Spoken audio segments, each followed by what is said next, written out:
been asked most times in the last 20 years is, how are you still alive?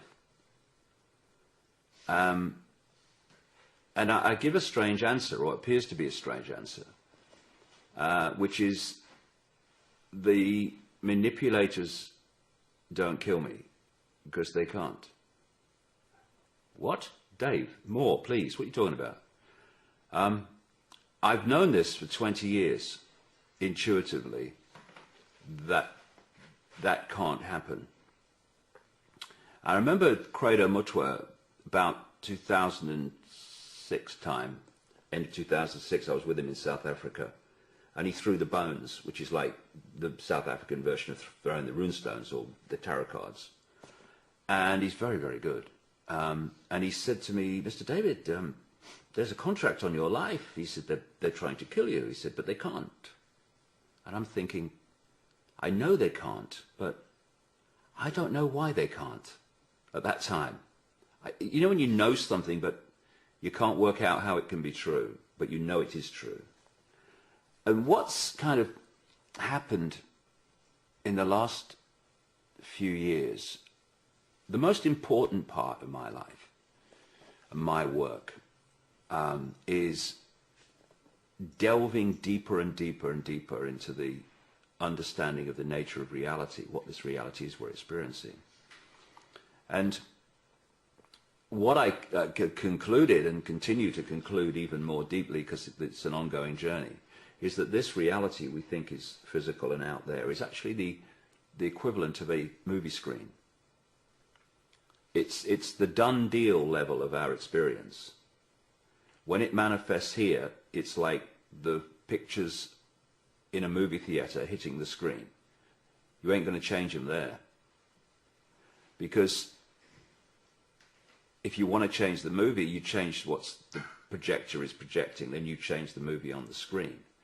And if we relate that to the world that we're experiencing, it's all right, Sean's got a cough. You all right, mate? Mm-hmm. Ignore Sean. Thank you. He, oh God, it is a bad cough. Get yourself a drink, mate. If you relate that to what I'm saying about the nature of reality, the base construct of this reality is vibrational information, waveform information. It's what we call, what I call anyway, and a friend of mine in South Africa calls the metaphysical universe, as opposed to the physical universe or holographic universe as it is. And so that's the prime reality. And what we do is we tune into that vibrational reality through the five senses. I mean, the ear is the classic. It vibrates sound. It turns the sound into electrical signals, sends it to the brain decodes that into sound. We hear when the sound, when the brain decodes it. We taste when the brain decodes it. And it's all vibrational information, initially becoming electrical information, then digital and holographic information, which is what we call this world, which exists not out there, but in here, like the internet. The World Wide Web exists within the computer and on the screen of the computer, not outside of it. And therefore, the information that we decode from the metaphysical, from the vibrational information construct into the holographic, decides what we experience in this reality. The done deal, the screen. And I was on the Alex Jones show recently, and Alex, as part of a question and a statement, reeled off all these different aspects of the conspiracy, the control system, across everything from food to right across to banking, right across to wars, all these different things. You know, and you know, I said that, you know, do we think that that great mass of different aspects of this conspiracy that's unfolding, that all interrelate to each other and are all time connected? You're right, mate, you got a drink? Yeah. All time connected to interact and connect with each other. It's like a domino. Yeah, are we really saying that is orchestrated by men in dark suits sitting around a table deciding their next move. No. So how is it done? And I would suggest it's done like this, because we're dealing, this is a really important area for people to appreciate how things are not like we think they are. And that's to understand that the cutting edge in the public arena of scientific knowledge and the knowledge of reality and physics is not the cutting edge. It's the cutting edge within our human society that we perceive. It's not the cutting edge in the underground projects, and it's certainly not the cutting edge beyond them when you meet the force that is actually ultimately behind the conspiracy on the underground projects. They understand what I'm saying here is the way that reality works. Its basis is a vibrational information construct, like the World Wide Web. Now, what they do is they download, program, whatever you want to call it, infuse the information blueprint of the global conspiracy into the waveform vibrational level, and then humans who are of a certain vibrational state that connects with that information then decode that information out into the holographic reality. They don't know they're doing that. A few at the core do. Most people don't. But government administrators and the new breed of policemen, you know, the military policemen that they've become, and all these aspects of the control system that impose the will of the few on the many, while not consciously knowing that the few even exist, they are actually computer terminals, in effect, that are playing out this information into the holographic world. And that's why it is so coordinated. Because what is happening here is a reflection of this information blueprint, and therefore it becomes an amazingly synchronistic, coordinated, interconnected expansion and expression and unfolding of the control system, because it's the holographic version of this. All the people that are playing it out are vehicles to decode that and turn it from vibrational information into holographic reality. They're conduits. And when we talk about people being automatons, that's what they are. They don't have to be. And when you open your consciousness, open your mind to consciousness, your vibrational state quickens, and you don't tune into this level of the crap in the metaphysical universe anymore. So you don't play it out. More than that, because you're not in it, playing it out by decoding it, you can see it. It's bloody obvious. Those people who are decoding it, they can't see it because they are it. Am I making sense? And so this vibrational level of reality is where everything's going to change. This is going to reflect the change, and we're going to say, there's a great transformation going on in the world. Yes, there is, on the screen, but where the transformation is coming from is a transformation of this, two things. A transformation of this vibrational construct, the blueprint fabric of this reality, and a change in the vibrational state of the conscious level of reality, so that it no longer tunes into that information, but tunes into that information and brings that into holographic reality. And we will experience that, we are experiencing that, as the world changing. But where it's changing from is what I call the metaphysical universe in the information construct. Now, people are going to say, this was a question about how you not been assassinated. I'm getting there. That is the preamble background of what I'm saying. So, if I am going to be assassinated in the holographic reality that we're experiencing now. I have to decode that out of the information construct.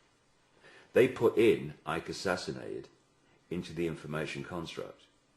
But if I don't decode that out into the holographic reality, it can't manifest. And then that's why you got Creator Mutra saying, Mr. David, they're trying to kill you, but they can't.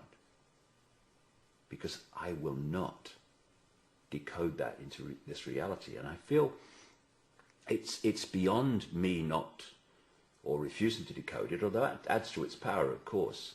There is some force, the force that made itself known to me 20 years ago through that psychic initially, that is blocking the ability of that information, that situation coming through me into the holographic world, so someone goes bang bang. It's not possible. I've known for 20 years that they couldn't kill me. Now I'm beginning to understand why they can't kill me. I'll leave this world when I arranged to leave it before I came here. And anyone can do that. It's just a case of taking your power back and realizing both where the power lies and also how this process works. Because it was interesting. Before I began to understand any of this, I used to, comment from time to time about my experiences in America. I first went there in 1993 to talk at an animal rights conference. But the first time I went there to talk about this whole information was in 1996. And I went there, and I was supposed to have had a series of talks lined up all over America for 3 months. I paid my own flight in there and everything. And I got there, and nothing had been arranged. I had one thing arranged, two things arranged. One was an event in Denver, Colorado, which I'd arranged myself. It was a conference. And another one was an event for me in Vancouver, Canada, which a great guy called Joseph Duggan put on. But between that and after that were like weeks when I was supposed to have been going from here to there, everywhere talking, and nothing had been arranged. So I went around America that time with a friend of mine arranging talks on the hoof so that a talk would be arranged in, say, Tucson, Arizona, and 7 days later I'd be doing it. I mean, you've got no run-up time, and I was surprised by, here and there how many people came, but most of the time I was talking to myself. And I went to Chicago and talked to 8 people. I remember it was a really great night. And I said, I could have phoned you or written to you, and it would save me the bloody airfare. But where I'm going with this in terms of this question was that in that period, I came across many whistleblowers, as they say, and there was a common theme, and that was that they were wearing their abuse by the state and their intimidation by the state as like a war medal. It was almost like to add to their credibility. They were saying, I don't know how long people will be allowing me to say this before they stop me, before they get me, before this and this business, or I don't know how long I'm going to be able to stay alive saying this stuff. And I used to sit down, even in those days, 96, I used to think, you want to be very bloody careful here, lads, because you're going to create a self-fulfilling prophecy if you're not careful. And I was speaking in New England, and I was so well known and popular in those days that this event took place in someone's house. That's how big the audience was. I did it in somebody's front room in New England. Very kind of them, but it just shows you how far it's come. Anyway, I stayed at this person's house, and they went out during the day. And there was all these videos and stuff. And I put the video in. And there was this guy saying some very, very interesting things about his experiences on the inside. But he kept saying, I don't know how long they're going to let me continue to say this. And I thought, well, God, I wouldn't say that too often. I mean, literally the guy came back just after I'd finished watching it. And I said, hey, it's very interesting, that guy. I said, well, what's happened to him now? What's he doing? Oh, no, he's been dead. He was assassinated by the government, right? And I'm thinking, do you know, I'm not surprised. And you see, what is happening here in terms of what I'm talking about is that if you accept that the authorities can kill you, and if even more than that, you're using the fact that they can and probably will as like part of your persona. I'm taking on the state, but I don't know how long before they kill me. What does that mean? You're not taking on the state at all. You're telling me how powerful the state is. And because of that, they vibrationally connect in with these blueprints in the vibrational level of the universe. Like, we're going to take this guy out. And they play it through, and through them manifest it holographically. Bang, bang. And I would say to people, you know, it's not a war medal to say the state's after you. Or certainly not a war medal to say, I accept the state's going to take me out at some time because I'm saying this. Like, look how brave I am. It's playing with fire. You're creating a reality. You're telling the people the state has power over you. I do not accept that. I do not accept that the state has power over me.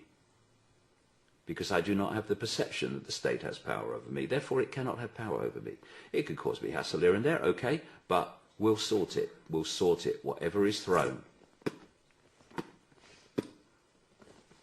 And it's another example of where the real power lies in our lives. Not out there. There is no out there. It's in here. Yeah. It's giving something energy, isn't it? And it's... Yes, if you allow into your psyche the possibility that something will happen, you're allowing a much greater chance of it happening